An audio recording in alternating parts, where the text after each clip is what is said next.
l'un des drames dans cette histoire, et que je décris longuement dans le livre, c'est que cette guerre n'a pas de but.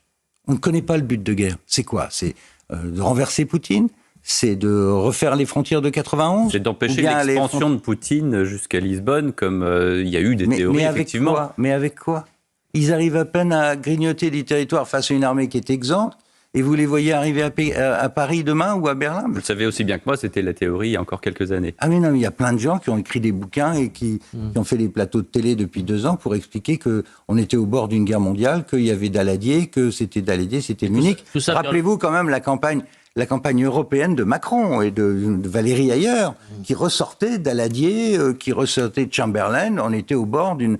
Et puis il y avait Churchill d'un côté, Hitler de l'autre. Une paix négociée, ça veut dire une paix de concession territoriale. Mais ce qui va se passer, c'est quoi ? Ça va être un statut de neutralité, très probablement une frontière qui va passer par le rapport de force sur le terrain aujourd'hui, que nous n'allons pas la reconnaître, à juste titre. On va faire comme pour l'Allemagne divisée, on n'avait pas reconnu... Comme pour la Crimée, ça serait pareil. Oui, pour la Crimée, pour l'Allemagne. Les deux Allemands, on n'a jamais reconnu officiellement que l'Allemagne était coupée à vie. Pareil pour la Corée. Il y a 2 Corées, il y aura une partition, et après, l'Ukraine a le droit d'entrer dans l'Union européenne. Ça, c'était acté dès avril 2022.